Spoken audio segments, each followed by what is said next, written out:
In the village of Umwahia, life moved at a slow and steady rhythm.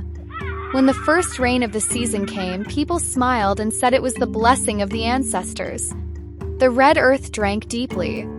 Roofs dripped. Chickens flapped and scattered. Somewhere in the corner, a goat complained as if it had been left out of the celebration. Under the shade of a wide tree, a man worked with wood. His name was Obi, the carpenter. He was not rich, not poor, just steady. A pencil always sat behind his ear, and sawdust covered his hair and eyebrows until he looked like he had been sprinkled with flour. Obi's hands were famous in the village. A chair he made never wobbled. A door he fitted always closed properly. People said his furniture was honest, just like the man himself. He lived in a small compound with his wife Oma, who sold foodstuffs in a shop near the road. Oma often teased her husband. "Obim, why don't you raise your prices like the city carpenters? You will grow old giving away your strength for free." Obi would smile, tap her cheek, and reply, "Eat small, sleep well. Tomorrow will find us here." And truly, tomorrow always found them there. In the mornings, Oma cooked beans or yam and Obi set to work under the shade. His apprentices, Ayuba and Sani, fetched water, carried planks, and argued like brothers about who was stronger. The smell of cutwood filled the air. Customers came with broken chairs, new orders, and plenty of stories. Obi listened, worked, and laughed when laughter was needed. He was not a man of many words, but people trusted his silence more than the noisy promises of others. The market days brought extra life. Obi carried stools, cutting boards, and carved toys to sell. He always traded some of his work for food: cassava, palm oil, smoked fish. During festivals, he joined the drummers under the big Yadala tree, his hands moving as if the drum were another kind of wood to shape. In the evenings, he sat with Oma at the doorway, counting blessings instead of coins, watching children play in the dust until the sky turned purple. Obi's father had been a carpenter before him, and the only lesson he repeated more than once was this: "The grove is a bank. We borrow wood, we repay with patience." Obi never forgot it. He walked often to the edge of the forest reserve and touched the bark of trees, whispering thanks. It was his quiet way of remembering that a man's work was only possible because of gifts bigger than himself. Life was steady. Might have remained steady forever. But one afternoon, Tomorrow arrived wearing good shoes. Trouble began with a single crib. A trader from the city came to the village market. He was well-dressed, smelling of perfume that made the villagers whisper. He saw one of Obi's cribs displayed. A smooth, beautiful piece of work polished until it shone. He touched it, nodded, and asked, "Who made this?" When told it was Obi, the trader smiled and came straight to him. "I want 10 exactly like this. City finish. Double polish. Deliver them quickly." He counted out money as a deposit. The notes were more than Obi usually saw in a month.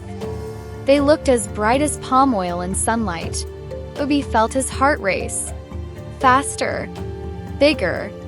Shine. That night he could not sleep.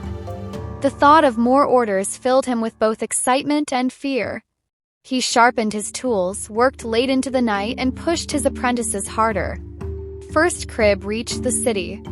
People there admired it and asked, "Who built this?" Soon more calls came. Obi borrowed money to buy timber and hired extra hands. He promised deadlines as easily as men hand out cola nuts. But success has a way of pulling a man beyond his steady line. Problem came quickly. Timber became scarce. The forest reserve closed part of its land for regrowth. Prices rose. To wait meant failing his promises. To fail meant refunding money he had already used. Dawn, Obi stood at the edge of the reserve. He saw a young Irako tree just beyond the boundary stones. It was tall, straight, and strong, but still young. "It's only one," he told himself. "The forest will not miss it." He cut it down. The sound rang through the air like a warning drum. His apprentices looked afraid. He warned them to keep quiet. Hunger makes boys obedient. The wood was perfect, bent easily, shone beautifully. The city customers loved it. They wanted more. But while the city clapped, the village began to notice. Matsi Nana, the old caretaker of the tree nursery, counted the saplings one evening. He stopped, frowned, and counted again. One was missing. The boys watering the nursery avoided his eyes. They knew. Women gathering mushrooms in the forest began to greet Obi coldly. Their voices had lost their warmth. The hunters muttered quietly. The village never shouted at once. It waited, it watched, and it judged slowly but surely.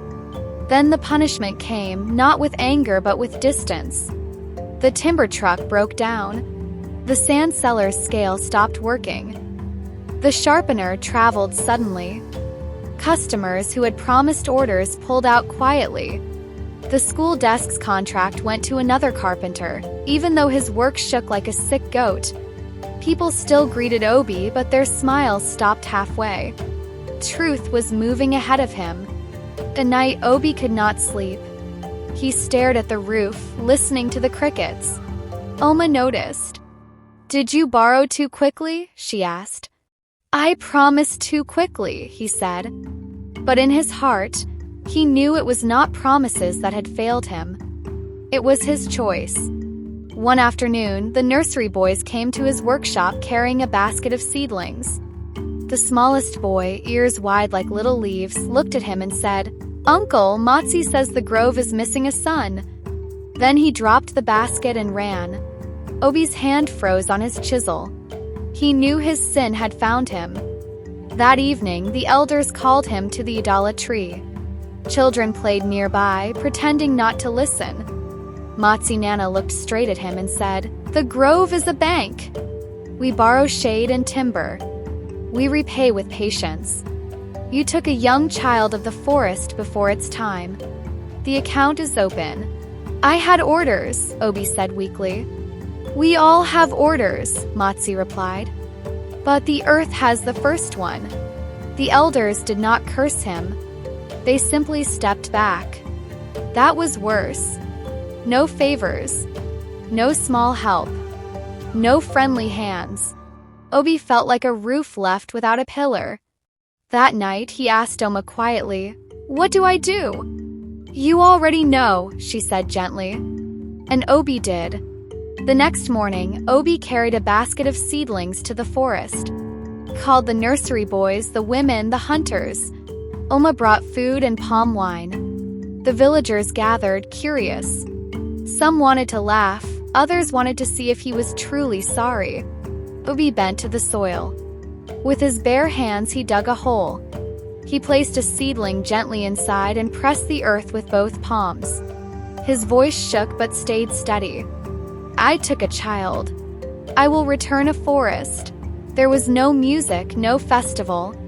Only work. Digging. Planting. Watering. The sun rose higher and sweat ran into his eyes, but he continued. Children carried water in calabashes. Hunters brought pawpaw seedlings to add. Women sang small encouragements as they planted mushrooms at the edges. By evening, 30 young saplings stood tall where one had fallen. Before leaving, he turned to his workshop, opened his toolbox, and lifted it in his arms. The box carried his plane, clamps, and sharpener, the tools of his pride. He walked back to the grove and set it down under an irako tree. "For the grove," he said. "These belong here now. When a tree must fall, call me.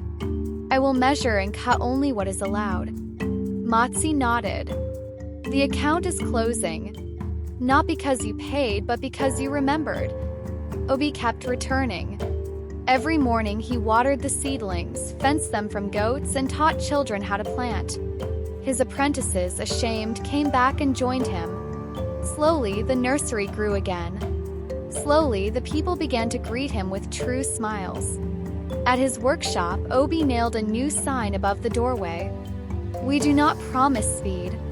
We promise rest. And good furniture." People laughed at first, but slowly they began to understand. Punishment lifted gradually like harmattan fog. Timber trucks started running again.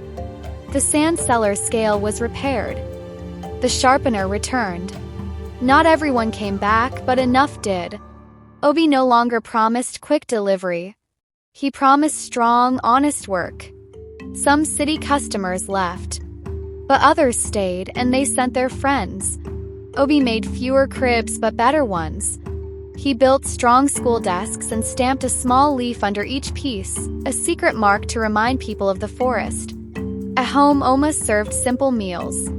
Obi ate in peace. "I counted today," he told her one night. "Not money, hands. The boys planting. The women planting. Matsi steady in his old age. My account is full." "Eat small, sleep well," Oma teased. "Plant slow, build forever," Obi replied. The grove grew taller. Birds returned with songs.